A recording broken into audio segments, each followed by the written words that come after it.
My name is Professor Walter Mwanda. The departed Professor George Omore Magoha was my great friend, mentor, colleague in all aspects.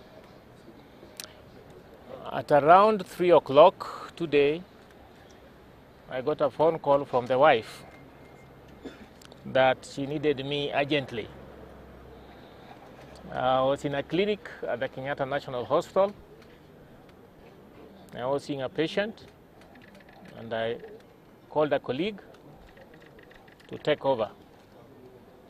I rushed to my car, and as I was driving away from Kenyatta about 4 kilometers, she called again and asked me whether I had a blood pressure machine. I told her I would get one. I rushed back to my clinic, got a blood pressure machine.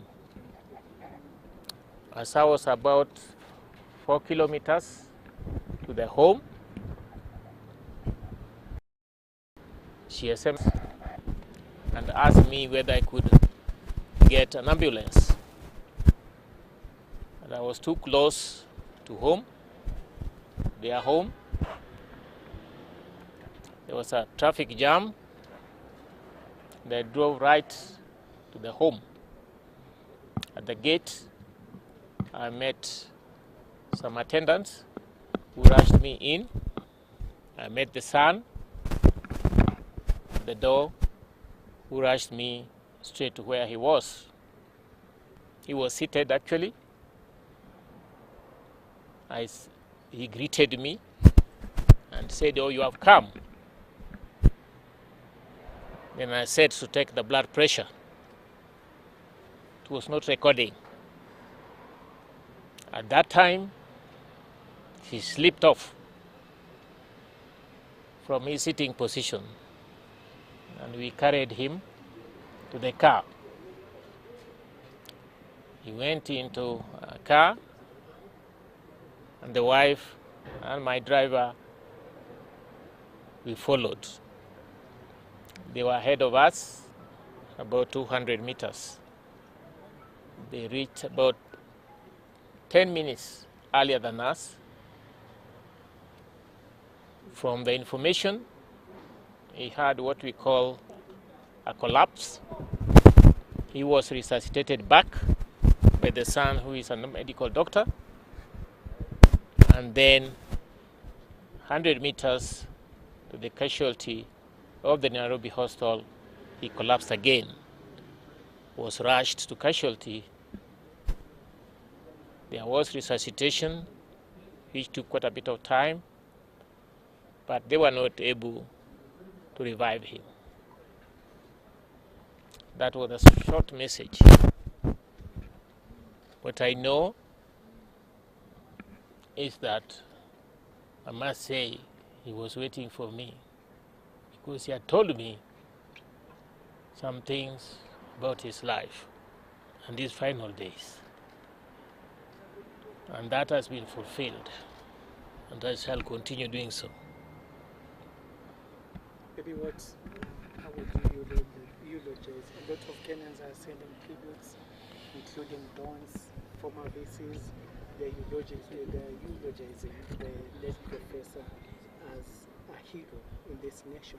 In all aspects, he was second to none in whatever duty and responsibility he undertook.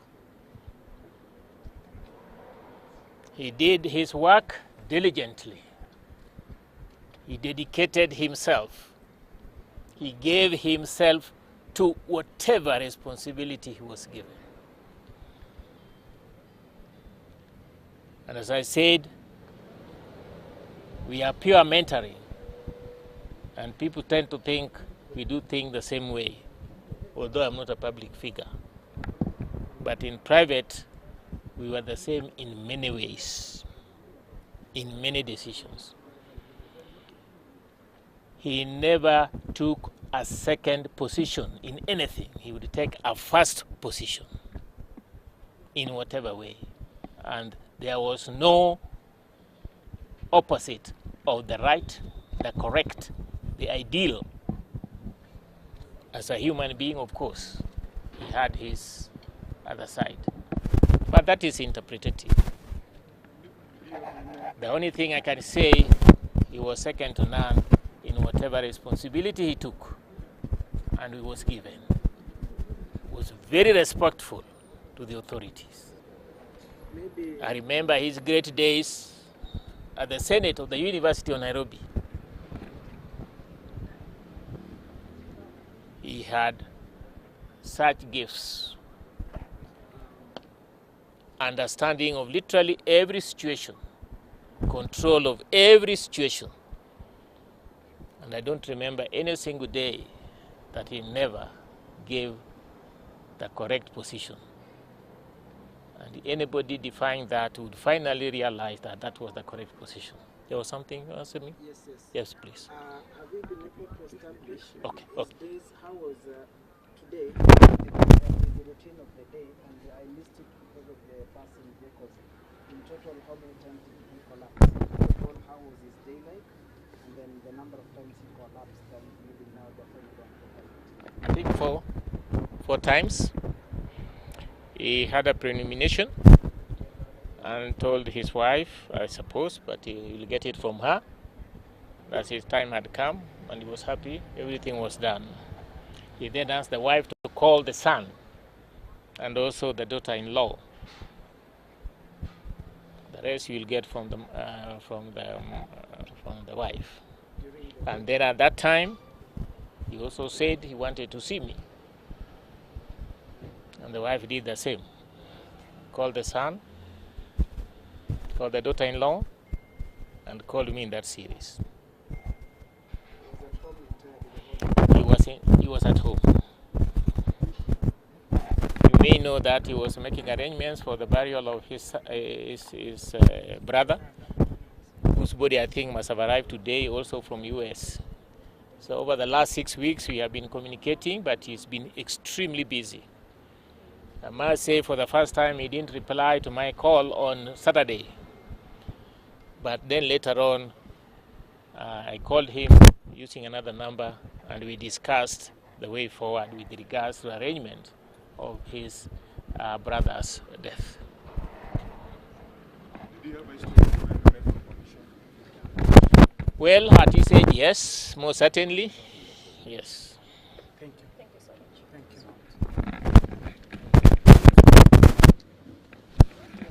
Thank you so much. If I may just get you to just give us a clear details of, it's a sad day for the country, and that we're commemorating one of the most greatest professors that has been on in this country, has foreseen the introduction of CBC curriculum, has implemented a lot of things, and of course he's being remembered as one of the most profound professor who is keen to details. But then again, you as an individual, first of all, if you can just tell us your name and just give us details of on which grounds did you ever interact with the professor? Yeah, my name is Dr. Willie Otele. I'm a urologist like Professor Magoha. I'm in private practice. After many years of service in the public sector, I retired and then continued to pursue practice, but in the private sector. Like I've pointed out, I'm a urologist. I was taught by this great professor. I believed in each and everything that he taught and practiced, and decided to follow his line of career specialization. I knew him as a disciplinarian, as a very strict person, as a thorough person, as a person who emphasized the need to have a command of the subject that you are practicing and teaching. And I knew him also as a very friendly person, and he was so friendly to me that my second-born daughter is the godmother of my second-born daughter, who's finished school recently, is his wife, dear wife, Dr. Barbara, and I'd like to express my sincere condolences to Dr. Barbara and his son, Dr. Michael, who is a neurosurgeon. We are very close family friends, and I knew him not only being a strict person, but a very friendly person indeed, and a very social person indeed. And courtesy of this friendship, I've been very privileged to pay visits to his home several times, and to his office at the University of Nairobi, where he was a long-serving Vice Chancellor. And as we all know, He not only changed the education sector but also the medical sector. Before he became an educationist, he was also a renowned professor of surgery and urology in particular, and made a lot of changes, first of all as a chairman of Department of Surgery, and proceeding later on to become the dean and the principal of medical school, and finally ending up as the vice chancellor of University of Nairobi. So in the medical fraternity, he left a mark and proceeded to leave an indelible mark in the education sector, as you all know. Thank you so much, and I do hope that, of course, over this period it's not the easiest for everyone, but then at the same time, we'll forever remember Professor George Magoha for lots of things. Thank you so much for that input. Maybe if I can just engage another individual who is here, has been camping here for quite a while, just to ensure that everything is in order here at Lee Funeral Home. But then again, what do you remember Professor George Magoha for? Yes, I'm a huge hole in our hearts. And first of all, I want to commiserate with Dr. Barbara, the wife, and Dr. Michael, the son, for this painful loss, and all those who loved Prof, the family. And as KMPDU, we'll always remember Prof as our teacher. Prof was our teacher for the longest time in medical school. He was on the chairman of the medical council, where everything he wanted was that every hospital in this country, be it private, public, small or big, can attend to all Kenyans whenever they have emergency. He used to talk about this mythical Kanyakine hospital, that if he was to be there and he got an emergency, he would want that facility to be able to take care of him. And later on, he joined the examination board, and we all know what he did, and he became Minister for Education.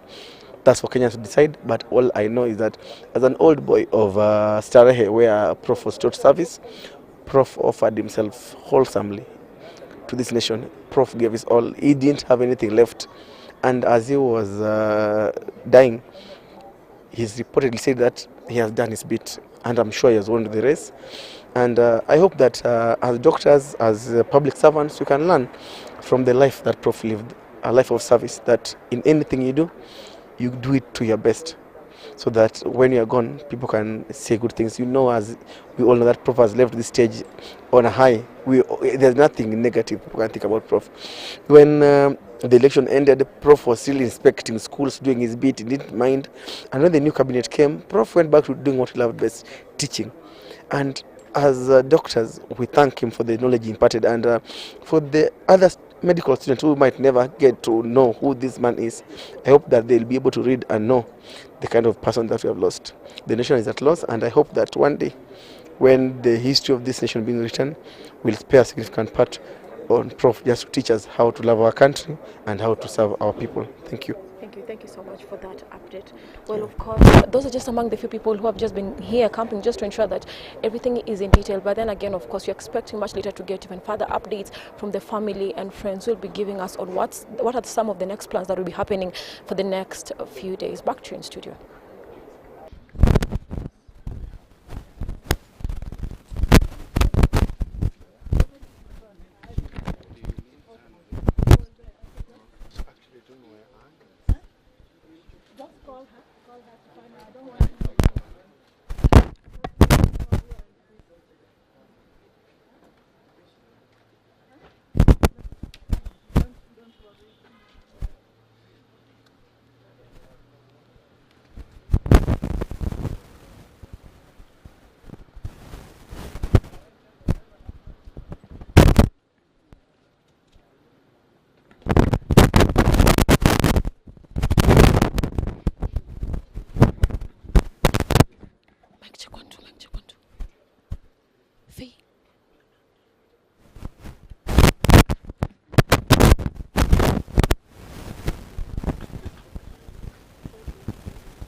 Okay, we go.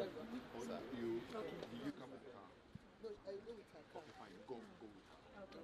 All right. Yeah, go with her. Okay. All right. Just go. So where is the car? I think you. Sorry.